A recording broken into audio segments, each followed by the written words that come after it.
capítulo 11.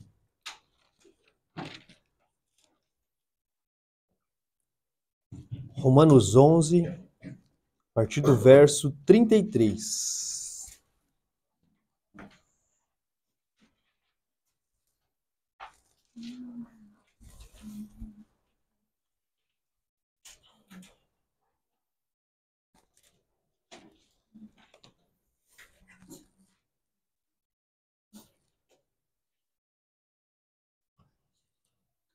Todos encontraram?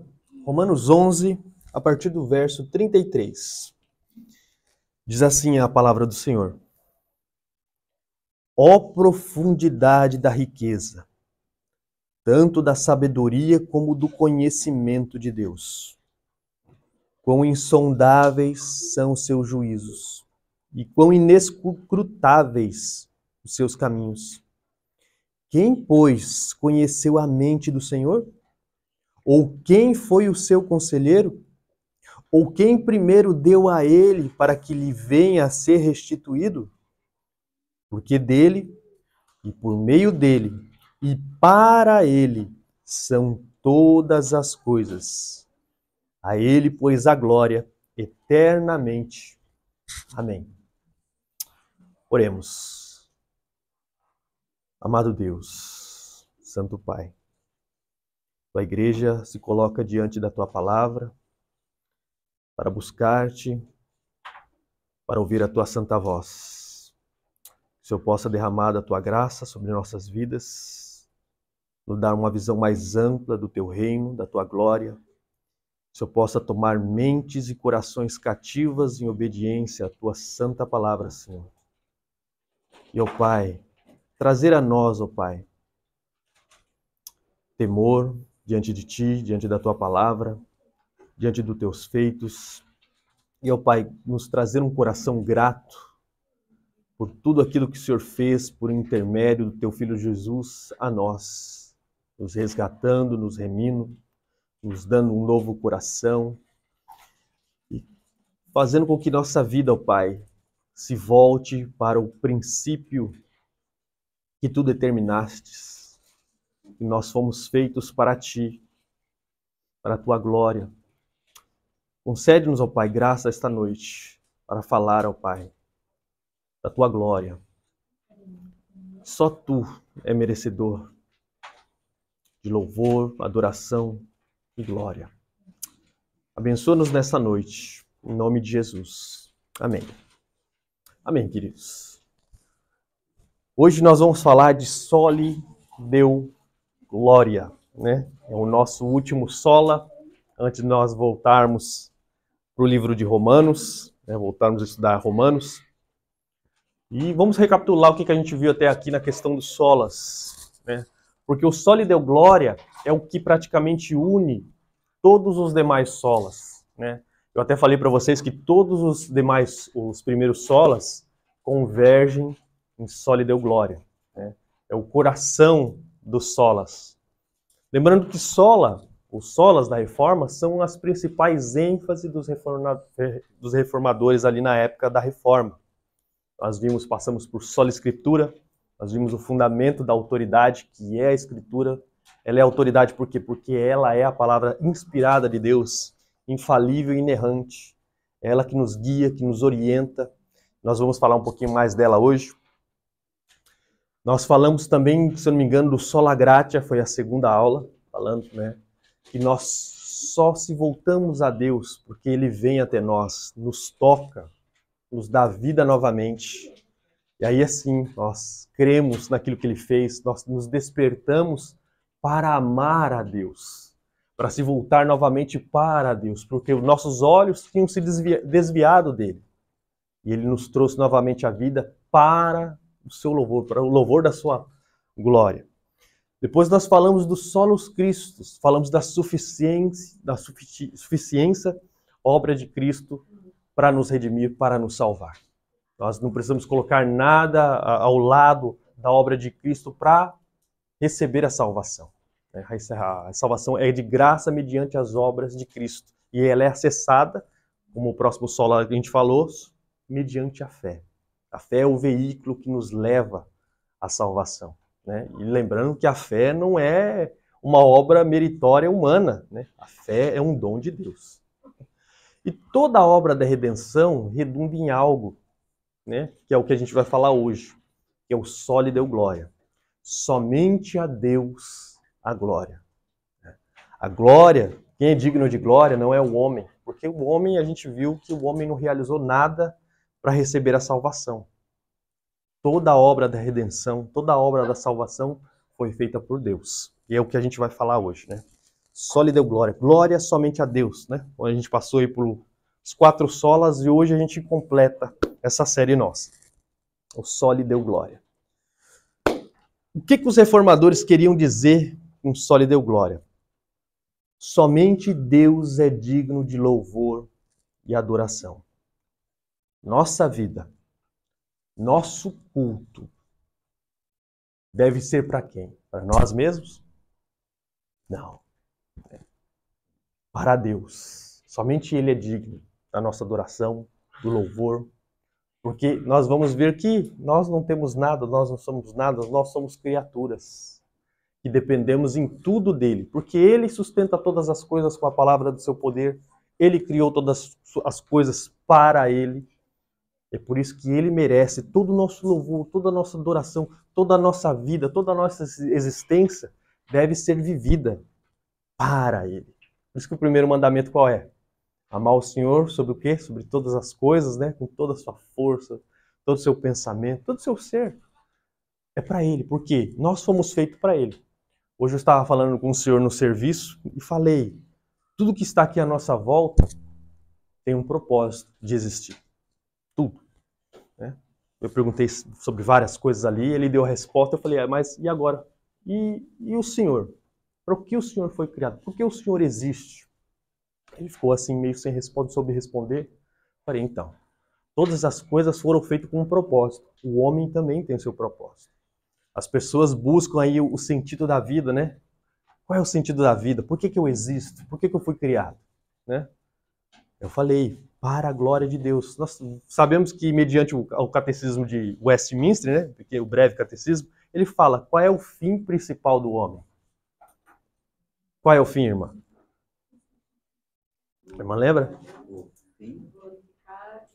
O propósito da existência do homem, o fim principal do homem. A resposta, isso, glorificar a Deus e gozá-lo para sempre. Ou seja, se alegrar nele, se satisfazer em Deus.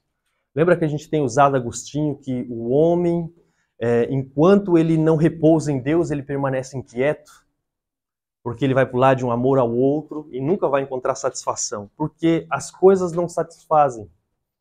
As coisas são finitas. Só aquele que é eterno pode satisfazer a nossa alma.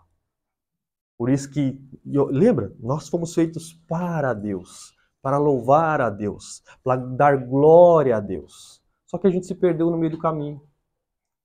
É o que nós temos sempre falado. Nós se perdemos no meio do caminho. Nós paramos de olhar para o alto, para aquele que nos satisfaz, para aquele que é eterno, para aquele que é tudo, e passamos a olhar para nós. Às vezes a gente nem aprendeu. A gente passa, às vezes, a vida toda. Como Agostinho foi. Como Agostinho. Por isso que eu gosto de Agostinho. Agostinho, você pode usar Agostinho para muita coisa. Ele, nas confissões dele, falou assim, ó, ele já se converteu já há uns 30 e poucos anos. Ele falou assim, tarde te amei, doçura minha. Tarde te amei, sabe? Porque é o que aconteceu com ele. Se você ler as confissões, você vai ver. Ele está procurando amar, procurar a razão. Por isso que eu até falei para vocês, acho que foi na última aula, ou na penúltima, né, que a resposta é, se você ler as confissões, a quem eu devo amar? A resposta certa é Deus.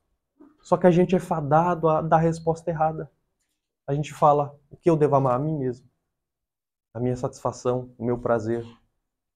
Só que esse não é o fim para qual o homem foi criado. Não é para ele se consumir e se satisfazer em si mesmo, mas era para ele se satisfazer em Deus.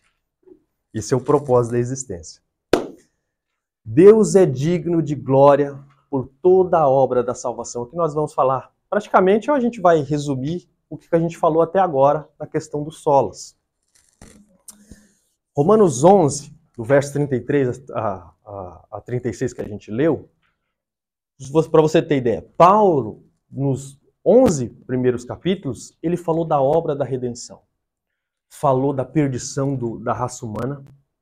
Não tem ninguém que fique sem desculpa diante de Deus. Todos permanecem culpados.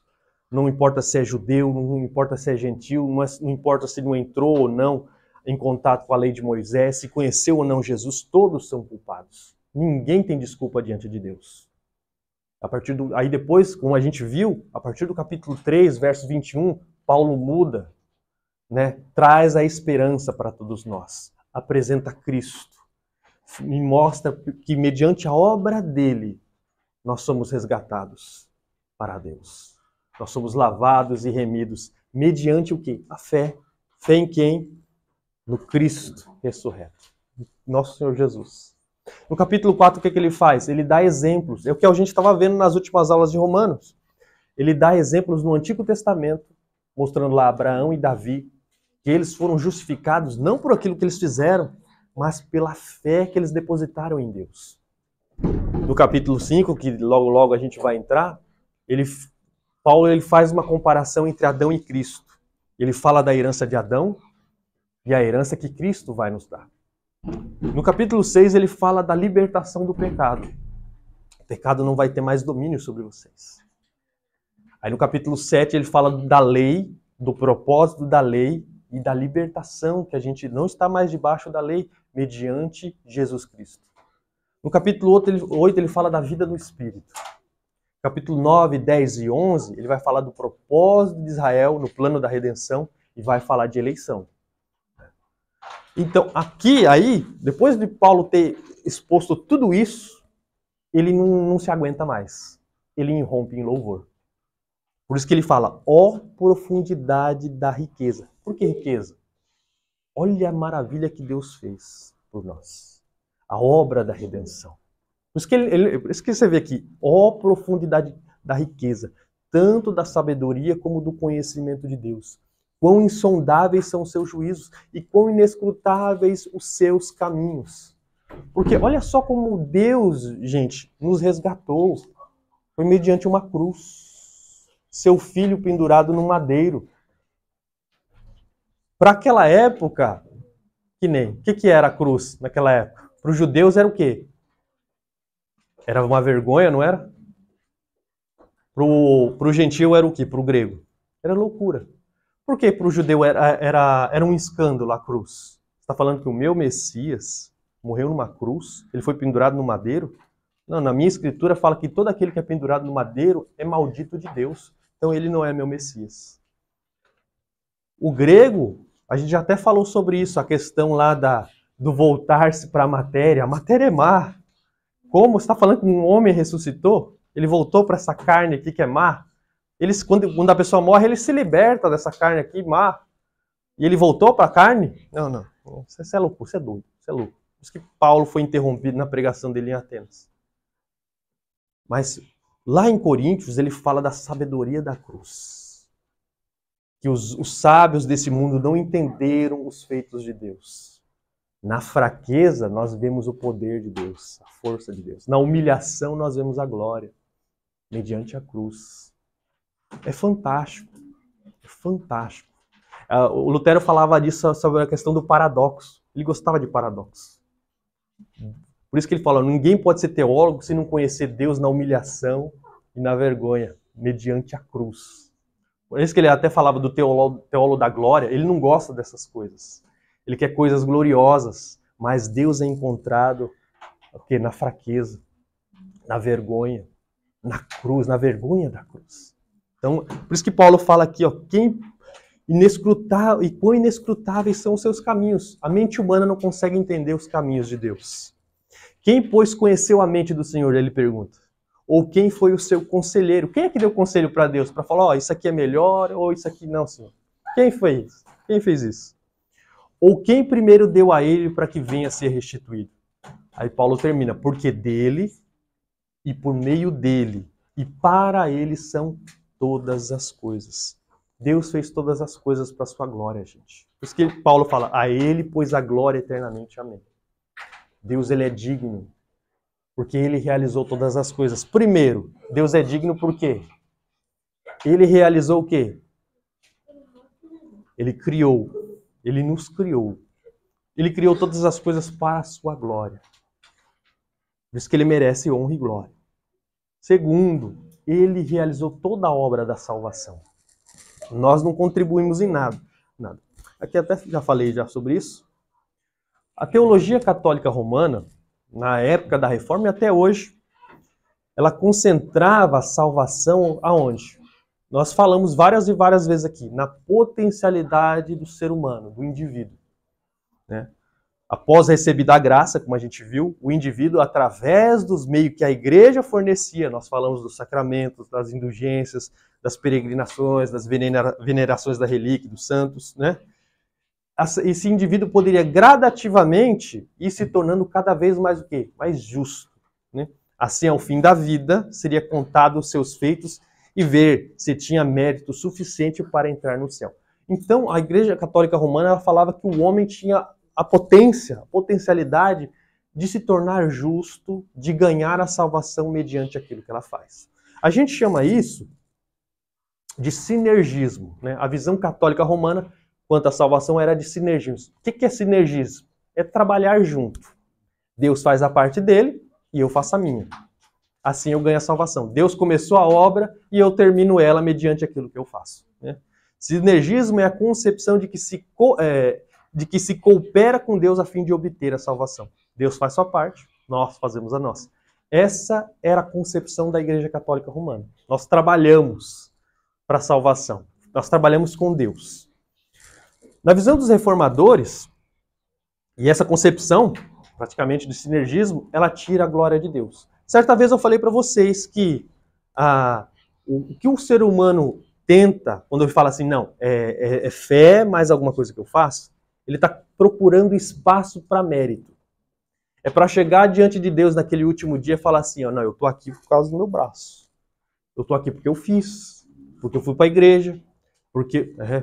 trocentas coisas, eu não sei porque você riu aí. Então, é espaço para méritos. Por isso que o sinergismo é antibíblico. Nós não cooperamos em nada. E nós falamos porque nós não cooperamos. Porque nem querer Deus nós queríamos. Nós estávamos mortos dos nossos delitos e pecados. Já os reformadores, eles criam o que a gente chama hoje de monergismo. O que é monergismo? Só Deus trabalha para a salvação dos indivíduos, do início ao fim.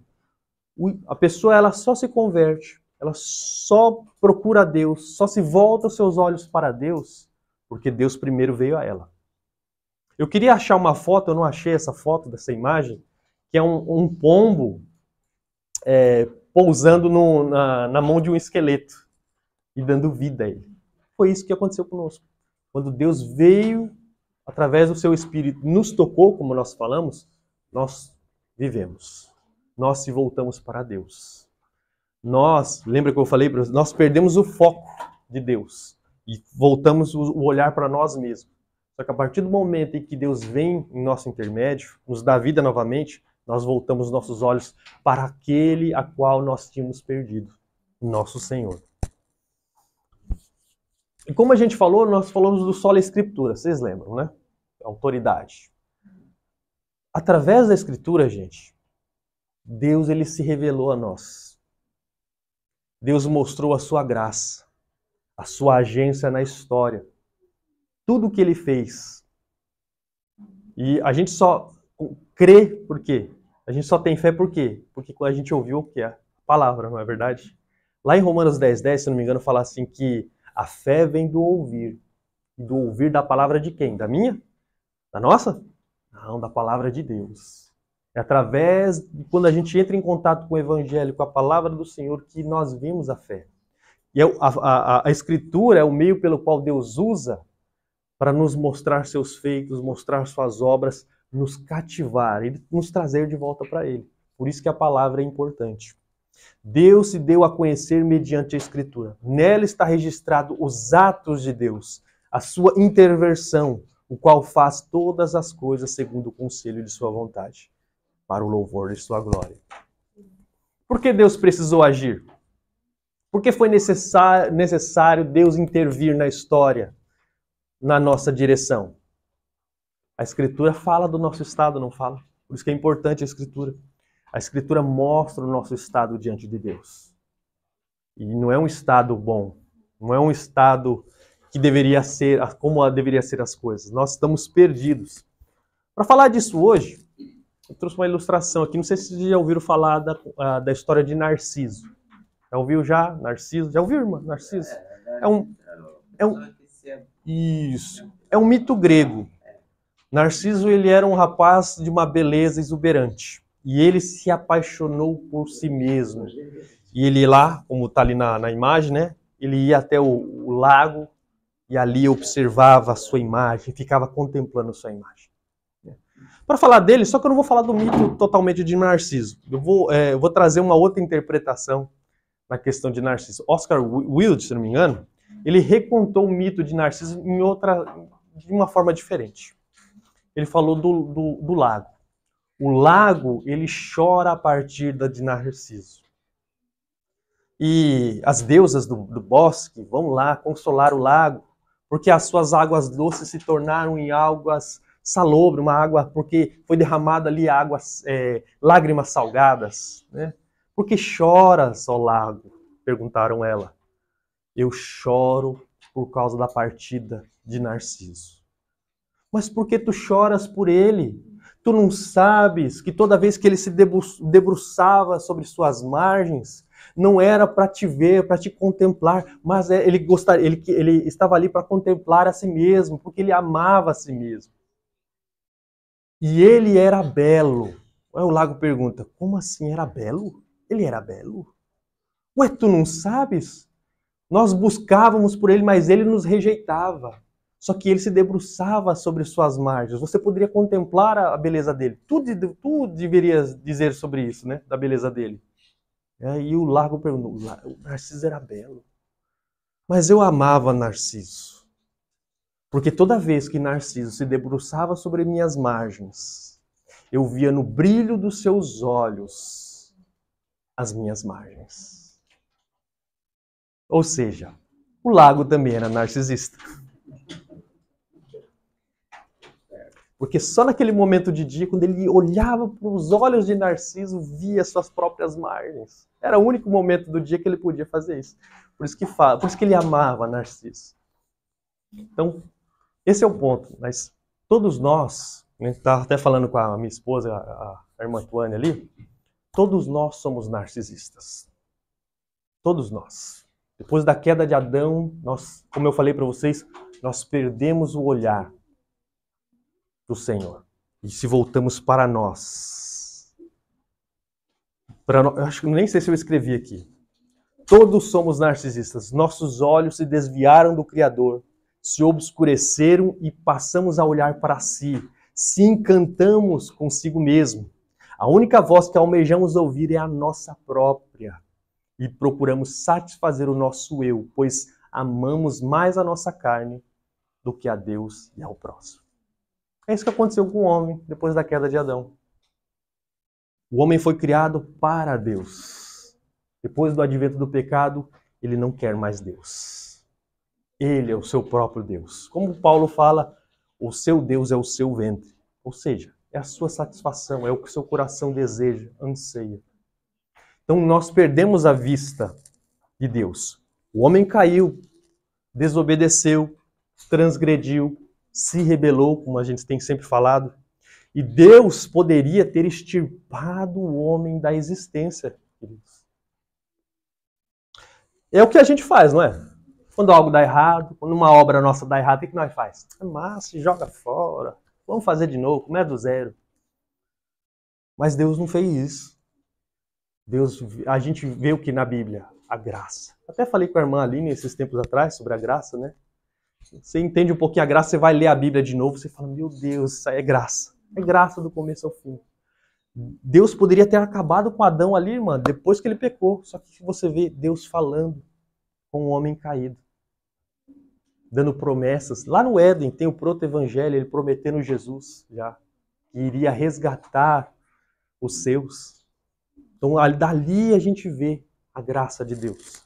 E é o que a gente falou, né, na segunda aula. Nós estávamos mortos, só que Deus veio através da cruz. O que acontece? Ele nos dá vida. É o que a gente estudou em Efésios 2:1. Ele vos deu vida, estando vós mortos nos delitos e pecados. Eu até achei interessante essa linha aí, ó. A linha, quando a pessoa está morta, né? Aí, após a cruz, começou os batimentos. Nosso coração começou a bater mais forte por outro, não por nós mesmos. Mas nossa vista, que estava obscurecida, se voltou para o nosso Criador novamente. Deus vem até nós, nos desperta, retira-nos do lamaçal do pecado, nos lava e purifica. Nos atribui justiça, nos promete vida eterna. Tudo para mostrar, como a gente leu lá em Efésios, para mostrar nos séculos vindouros a riqueza da sua misericórdia e da sua graça. Tudo converge, gente, para a glória de Deus. Tudo converge para a glória de Deus. Ele é o único digno de louvor. Como nós falamos constantemente aqui, nós não contribuímos em nada.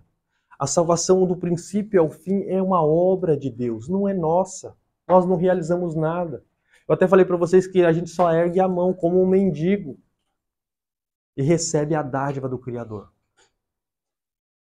Só que eu até falei para vocês, aquele que foi acometido pela graça de Deus, que foi chamado por Deus, ele não vive mais de qualquer jeito.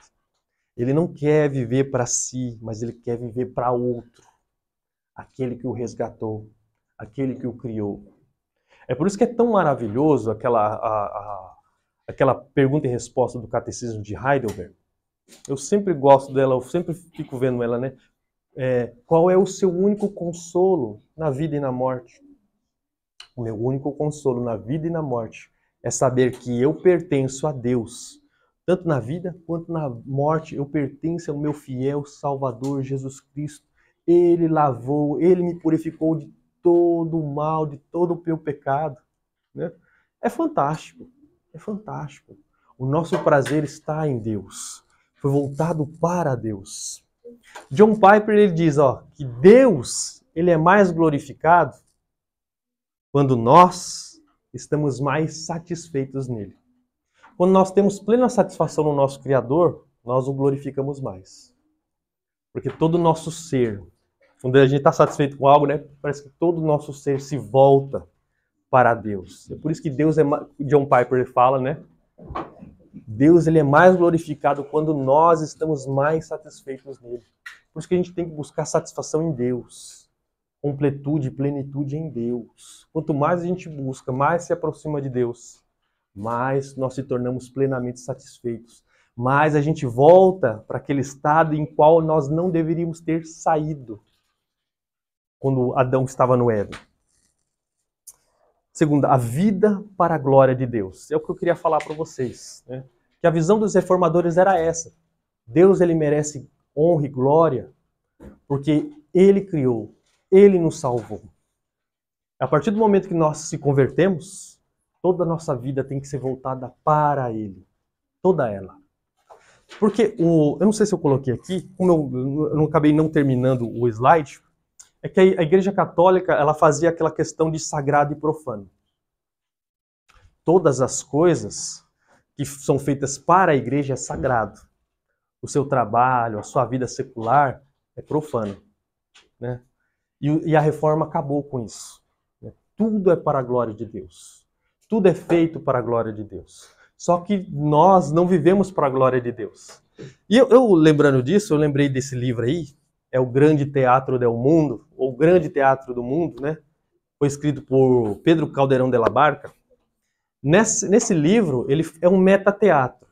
Nesse livro ele fala que Deus ele tem uma companhia de teatro e ele escreveu toda a peça e ele vai contratar pessoas para cumprirem com esses papéis. E ele dá o papel de mãe para um, de juiz para outro, e dá vários papéis.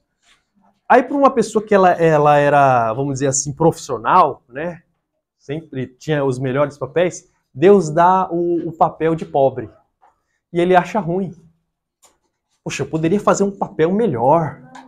Eu poderia, sabe, tá com o papel principal. Eu ganhei um papel secundário, né? E Pedro Caldeirão de la Barca, ele fala que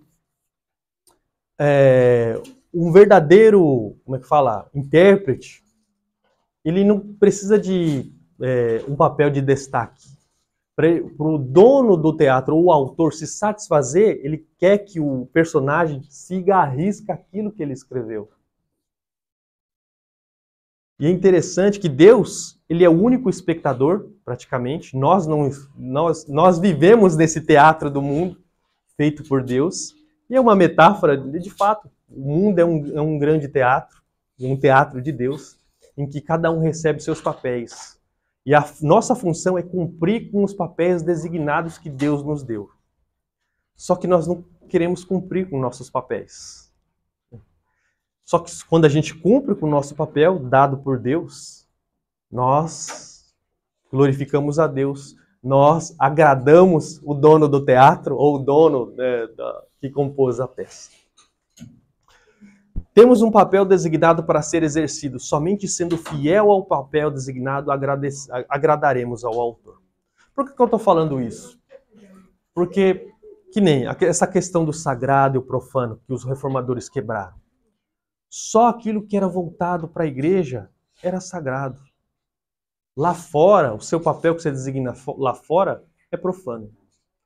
O seu trabalho secular, não é para Deus. Você não glorifica a Deus com o que você faz lá fora. Para você glorificar a Deus, você tem que entrar num monastério, você tem que virar uma freira, um padre. Só assim você glorifica a Deus.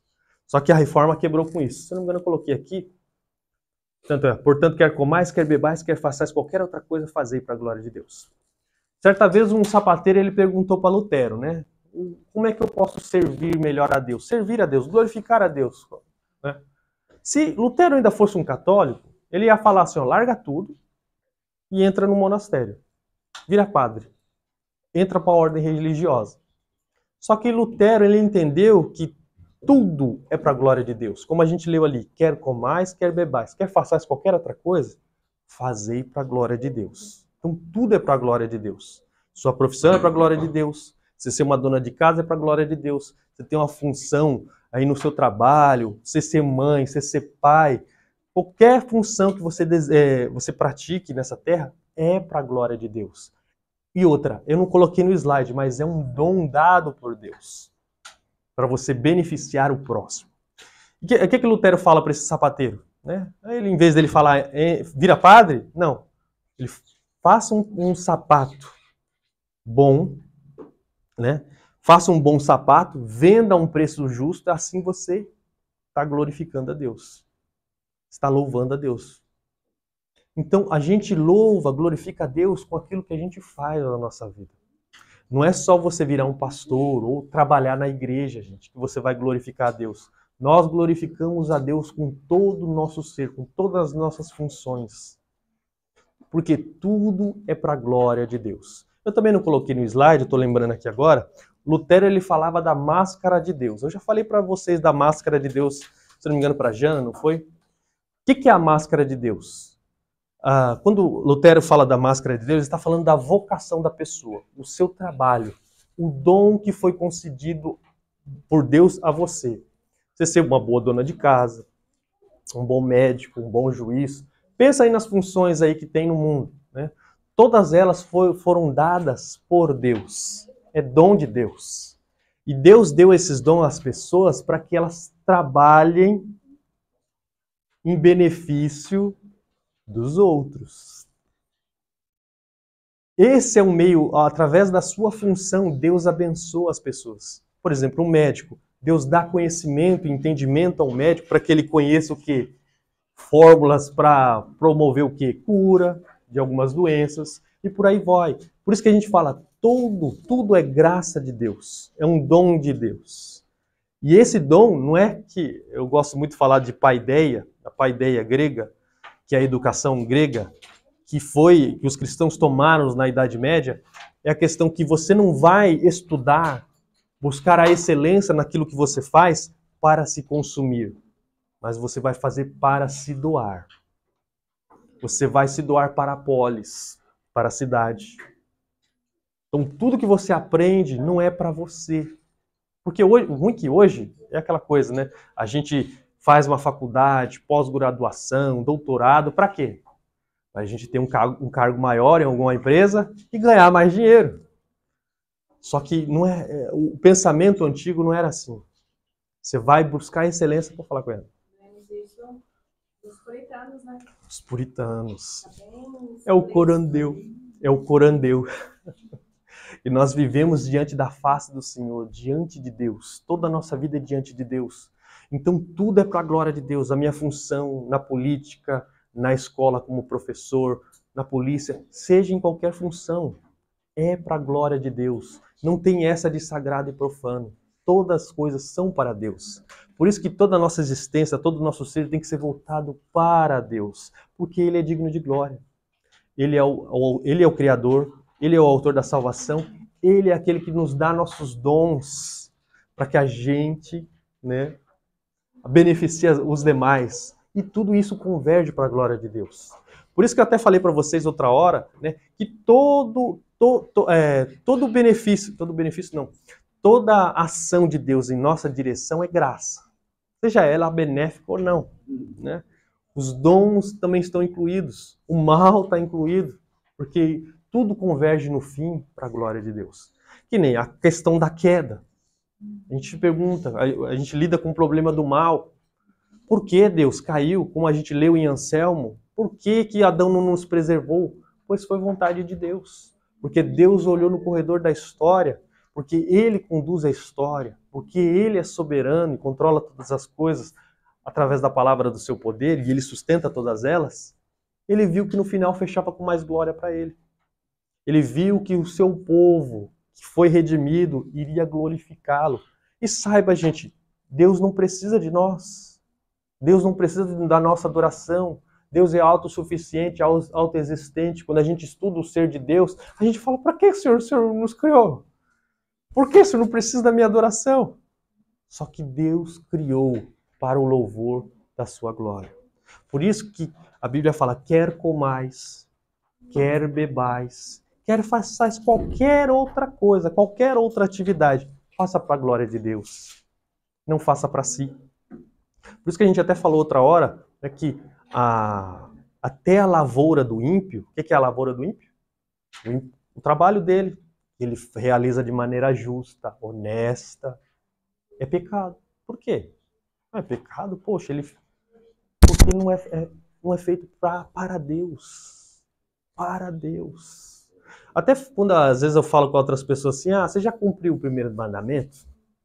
A pessoa acho que já, né? Acho que já amei a Deus e toda a minha força em uma certa hora. Eu falei, para pegar no pé da pessoa, eu falo assim, a partir do momento, só coloquei assim, a partir do momento quando você parou de pensar em Deus e pensou nos seus próprios assuntos, você já pecou, você já quebrou o primeiro mandamento, sabe? Porque nós não conseguimos devotar todo o nosso ser, mesmo depois da redenção, mesmo depois de crer, se voltar totalmente para Deus, na nossa plenitude. Nós só conseguiremos... A gente demora muito a conhecer Deus porque não foi nos ensinado isso. A gente só sabia falar, Deus me livre, graças a Deus. Por isso que é só isso de Deus, tá? Uma coisa fantástica, irmã, é a questão assim, até onde a gente foi criado. Porque a gente não conhecia Deus, não. Deve só santo. E isso, essa questão de ser criado num lar cristão, é graça de Deus. É graça de Deus. Não que você vai estar salvo automaticamente. A gente até falou isso. Um israelita que nascia no povo da aliança. A criança, ela ia crescer no povo da aliança e ouvir falar da lei, mas isso não quer dizer que ela está salva. Mesma coisa a criança, ela nasce dentro da igreja, ouve sermões. Nunca ouve nada, só ouve dedicação a santo. Sim. Então você não para dedicar isso a Deus, é só para santo, Pra isso, santo. santo aquilo, santo aquilo. É a questão da veneração de Maria, né? Exato, você não vê falar Deus, só vê falar santo. É como a gente falou, os santos são mediadores junto com Cristo. Que nem a questão, se eu não me engano, eu não sei se é assim, se vocês foram católicos, vocês podem me dizer, que Cristo ele é muito ocupado. Não, tem que ser através do santo. Então, aí você clama a Maria, que ela vai interceder por você diante do filho dela. Aí ela vai atender. Igreja Católica. Você Sim. tem que pedir para ele. Se você é devoto de um, você tem que pedir para aquele. Você depois ficar mudando de santo. É mesmo? Não pode? A tua mãe disse não, você tem que adorar esse, então é. Então fica nele, né? Eu já vi alguns que dizem assim, Santo Expedito, Santo disso, tudo aqui. Não, tinha só dos problemas, né? Uma dificuldade você resolve para um, Sim. dificuldade você resolve para o outro. Pior que Cada um tinha quando vocês falam assim, eu lembro do paganismo antigo, porque no antigo paganismo tinha um Deus para todo tipo de atividade ou consequência. Tinha o Deus da lavoura, tinha o Deus do lar, tinha o Deus da guerra, tinha de tudo. Tinha o Deus do mar. Então, dependendo da sua necessidade da hora, você clama a Deus, o Deus tal. Não, esse santo que é na época. Sim, sim. Dependendo da necessidade que você tem, você vai para aquele santo. Mas isso, sabe por que isso acontece, mano? Eu não sei se eu coloquei aqui, ó. A gente não sabia de Deus, que tinha que primeiro falar com Deus, falava direto com o santo. Até eu coloquei aqui, ó. Olha só. Onde a escritura não é a autoridade que rege e que orienta, onde o evangelho não é pregado em sua plenitude, Deus não recebe o culto, a adoração. Nós não se voltamos para ele. É a mesma coisa que aconteceu na Igreja Católica. Quando a Bíblia passa a não estar mais no centro, aquela que orienta, que rege, a gente se desvia. A Bíblia fala, não havendo profecia, não havendo revelação, o povo se corrompe. Depois que eu recebi, eu já devia ter uns 40 e poucos anos. Quando eu tive a primeira. Se eu não me engano, até Lutero falou, né? Eu pensava que não tinha evangelhos, nem cartas, nem epístolas, só aqueles pedacinhos nos cultos dominicais e tal. E ele foi conhecer a Bíblia só depois de velho. Que nem hoje eu falando com um senhor hoje na firma, eu falei isso, ele ficou encantado da maneira de como eu estava ensinando algumas coisas para ele. Né? E eu falei assim, desde quando eu me converti, eu tomei um versículo para mim, que está lá em Oséias 4,6, se eu não me engano. O meu povo, ele perece por falta de conhecimento. Se o povo ele é destruído, ele perece por falta de conhecimento, o que você tem que fazer? Você tem que estudar. Você tem que ler. Deus nos deu um livro para nossa orientação. Quando você afasta desse livro, o que acontece? Você passa a crer em crendices, naquilo que os outros falam. Então. Tanto que eu falei para esse senhor hoje no serviço, ele falou, Enéas Carneiro, ele disse uma frase, né? A ignorância, ela aprisiona, mas o conhecimento liberta. Eu até falei, ele estava parafraseando Jesus, né? Conhecereis a verdade e a verdade vos libertará. É por isso que a gente não pode se apartar desse livro. Por isso que a gente deve buscar nossa orientação nele. Porque quando a gente busca a orientação na Escritura, nós glorificamos a Deus. Nós removemos tudo aquilo que não presta, as nossas crendices, e passamos a praticar somente aquilo que Deus determinou. Que nem nós falamos, a Bíblia é a única regra de fé e prática do cristão. É ela que guia, é ela que orienta a nossa vida como deve ser. Como é que nós devemos lidar no nosso emprego, na nossa família, com nossos filhos. A gente não vai ser perfeito em todas essas áreas. A gente deve buscar a perfeição nessas coisas. Mas nós não vamos. Só que a gente tem um guia, uma orientação do próprio Deus. E quando nós cumprimos, como nós buscamos se empenhar em fazer a vontade de Deus, nós glorificamos o Pai. Nós glorificamos o Senhor.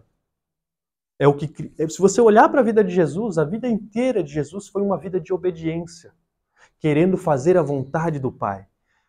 Eu tenho uma comida, os discípulos falam, mestre, come, né? Eu tenho uma comida que vocês não conhecem. A minha comida é fazer a vontade do meu Pai. Essa deve ser também nosso alimento, nossa comida. Buscar fazer a vontade do Senhor. Porque esse é o principal motivo pelo qual o homem foi criado. É para Deus. Todo o seu ser para Deus. Então como é que vai ser seu culto? Vai ser voltado para o homem? Não, não vai ser voltado para o homem. Vai ser voltado para Deus. E hoje tem ocorrido isso. Eu não sei se eu coloquei aqui. Não coloquei aqui. Já é a finalzinho da declaração de Kennedy. que hoje, por não ter mais a Escritura no centro, o Evangelho não ser pregado, está sendo pregado outra coisa nos cultos. Os cultos estão sendo, a gente fala, o antropocentrismo, é voltado para o homem. Os louvores são para o homem, não é mais Deus. Deus foi tirado do trono, foi entronizado no trono um homem. É para satisfazer ele, somente ele. Por isso que é perigoso se afastar dessa escritura, né? Se não buscar o evangelho, não buscar a compreensão do evangelho. Porque o que nós estamos fazendo aqui, desde quando a gente se reunir pela primeira vez, nós estamos falando cada vez mais do evangelho, vocês estão conhecendo cada vez mais Jesus, se aprofundando na escritura. E você está vendo que o homem não tem nada. O homem não é nada. Todas as coisas são para ele, para Deus. A salvação é dele. Como é que o seu ser tem que ser? Tem que ser que nem Paulo, quando ele diz ali, nós lemos no texto de Romanos 11, ele ficou maravilhado, extasiado com a obra redentiva do Criador. Como você vai viver depois disso? Você não vai querer viver mais para si. Eu não quero viver mais para aquilo que é finito. Eu mesmo. Eu quero viver para aquilo que é eterno. Eu vou devotar toda a minha vida a Ele. Todo o meu ser a Ele. O meu respirar é a Ele. É fascinante, irmãos, quando a gente vê quando Deus cria o homem, Deus sopra na narina do homem e ele ganha a vida. Sabe o que nós deveríamos fazer? Eu não sei se você já fez isso. Quando você faz isso, o vento que você solta, ele volta para ti. A mesma coisa deveria ser a vida do homem. Deus soprou o sopro de vida. Nós deveríamos devolver em louvor para Ele. Toda a nossa existência, todo o nosso ser deveria ser para Ele. Só que o pecado, de maneira tão maligna, nos arrancou dos braços do Pai. Como eu falei, nossos olhos que estavam nele não quiseram mais Ele. Quiseram fazer como Narciso, se contemplar, se deleitar em si mesmo. Perdeu o propósito para o qual foi feito, para Deus, para viver para si.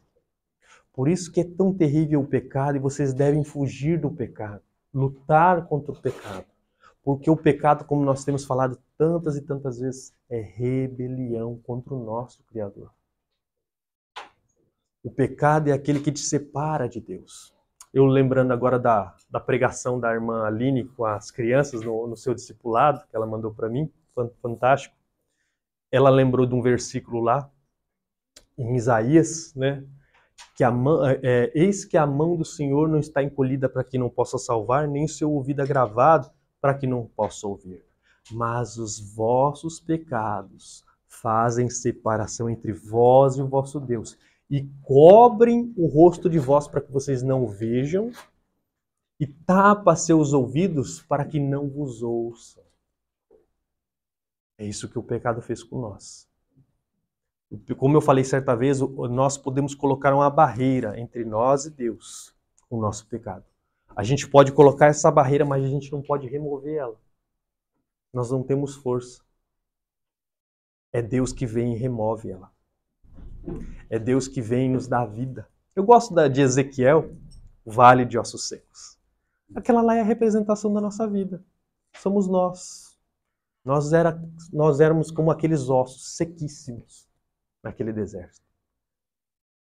E ele fala para Daniel, o que ele fala para Daniel? Filho do homem, porventura pode esses ossos reviverem? Ezequiel fala, tu sabes, Senhor. Ele fala, profetiza sobre esses ossos. E ele profetiza, ossos secos, ouvi a palavra do Senhor. Aí começa a dar aquele reboliço todo, osso juntar com osso, até formar-se um corpo perfeito. Só que não tinha vida. E Deus, o que Deus faz? Ele manda o seu Espírito dos quatro cantos, e ele enche aquele corpo e ele vive. Assim foi conosco. Assim foi conosco. Por isso que eu falo, você ganha vida, o seu respirar vai ser para quê? Para Deus. O nosso ser tem que ser tomado pela glória de Deus, pela graça de Deus, e se voltarmos totalmente para Ele, só para Ele. Por isso que eu não quero viver mais. Por isso que eu anseio o céu. Por isso que eu não me preocupo com as coisas terrenas, porque elas não me satisfazem. Que o mal me venha. Que é morte, venha. A morte só pode me ligar ao Pai. Eu lembro fantasticamente de Policarpo de Esmirna, quando eu sempre lembro do versículo lá, por isso nós não desfalecemos, mesmo que o nosso homem exterior se corrompa ou ele padeça, nossa tribulação traz para nós um peso de glória muito excelente. Por quê?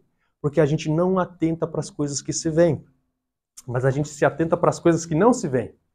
Porque as que se veem são passageiras, mas as que não se veem são eternas. E eu sempre lembro, quando eu cito esse versículo, eu lembro de Policarpo, porque ele foi levado diante do magistrado, ele era um dos pais da igreja. E ele já era um velhinho de 86 anos.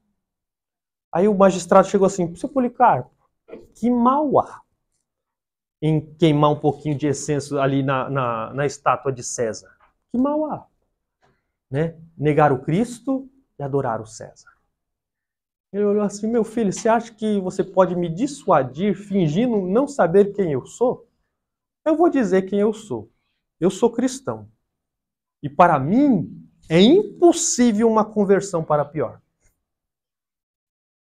Aí ele viu que não estava dando jeito com o velhinho, né? Seu Policarpo, eu tenho feras. É? Pode trazer. Tenho medo de morrer. Seu Policarpo, eu tenho fogo. Aí ele fala, o fogo com que você vai me queimar, logo vai se apagar. Mas o fogo que vai queimar os inimigos de Cristo jamais se apagará. E ele morreu queimado. Mas você vê que os olhos dele estavam gravados em onde? Estava aqui na terra? Não estava. Os olhos dele estavam gravados nos céus. Por isso que ele não se importava mais. Falou, 86 anos eu servi a Cristo, ele nem mal me fez. Por que agora eu vou negar o meu Cristo e meu Redentor? Não vou. Por isso que todo o nosso ser, toda a nossa existência, a todo momento, é para Deus. Quer morramos, quer vivamos, pertencemos ao Senhor, como Paulo fala. Por isso, gente, ao respirar, lembre da graça e louvem a Deus. Entregue todo o seu corpo, todo o seu ser para Deus. Eu sei que nós não vamos conseguir de forma perfeita e plena, mas almeje isso. Ore para Deus, Senhor, grava meus olhos na eternidade, para que eu viva na terra pensando no céu. Viva na terra para glorificar o Senhor. Essa frase vem de Jonathan Edwards. É fantástico. Pense nisso, creia nisso, busque isso com todo o seu ser. Viva para a glória de Deus. Eu até falei para umas pessoas, em tempo oportuno, busque a Deus, viva para Deus. Se volte para Deus, porque esse é o propósito para o qual você foi criado, você foi feito, para Deus. Para a gente finalizar, eu não sei que horas são, vai acabar mais cedo hoje. Eu não terminei o slide, é por isso que tem pouca coisa, gente. Perdão. Na declaração de Cambridge, né, eu até esqueci de trazer a declaração na aula passada. Na declaração eles falam assim, reafirmamos que como a salvação é de Deus e realizada por Deus, ela é para o quê? A glória de Deus. E devemos glorificá-lo sempre. Devemos viver nossa vida inteira perante a face de Deus, sob a autoridade de Deus e para a sua glória somente. E eles negam aqui também, negamos que possamos apropriadamente glorificar a Deus se nosso culto for confundido com entretenimento, se negligenciarmos ou a lei ou o evangelho em nossa pregação, ou se permitirmos que o afeiçoamento próprio, a autoestima e a autorrealização se tornem opções alternativas ao evangelho. É o que eu falei para vocês. O culto é para Deus, porque Ele é o autor da salvação. Ele nos deu dons. E tudo, nossa vida, nossa existência é para Ele. Então procure um culto, fazer parte de uma igreja que cultue somente a Deus, que glorifique somente a Deus, que volte todo o seu ser para Deus, que direcione a sua vista, seus olhos para Deus. Tá difícil de achar, né, irmão? Mas eu fico feliz que vocês são cristãos saudáveis.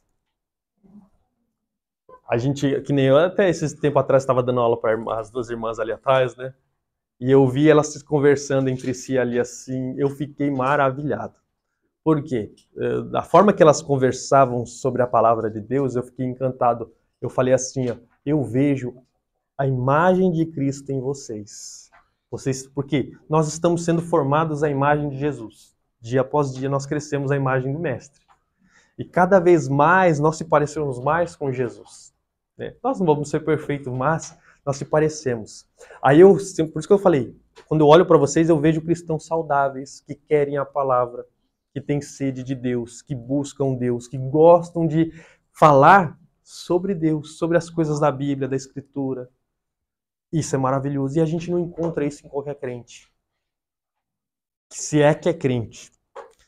Eu achei fascinante hoje, conversando com o senhor lá no serviço, ele me viu, conversou comigo, conversou com outras pessoas que são crentes também. Ele olhou assim, você é diferente. Não sei, desde quando eu cheguei, comecei a conversar com você, eu vi que você era diferente. Mas fulano de tal não é crente, não é cristão também? Por que você é diferente? Porque eu tenho prazer em falar da obra da redenção. No primeiro dia eu já falei do Evangelho. Aí ele falou, não, estava me ensinando aqui sobre a graça, sobre a lei de Moisés, isso e aquilo e tal, né? Ele ficou encantado hoje. Eu achei até interessante. Falei, por quê? A boca fala o quê, gente? O coração está cheio. Você vai demonstrar em seus atos, em palavras, de quem seu coração é dono. Por isso que Paulo fala, pregue a palavra, quer oportuno, quer não. Né? Um cristão verdadeiro, ele não consegue ficar calado. Tanto que o velho, eu falei assim, ó, você me deu corda, até falei pra ele, ó, você me deu corda, agora você vai ouvir. Ele, não, gostei de ouvir você, né? Mas é assim, gente, todo tempo, vivam para a glória de Deus. Sempre em tempo oportuno, né? Manifestem aquele que é o dono do seu coração. Porque assim vocês glorificam Ele. Vocês louvam a Ele. Amém? Vamos acabar mais cedo hoje, né? Vou falar muito não.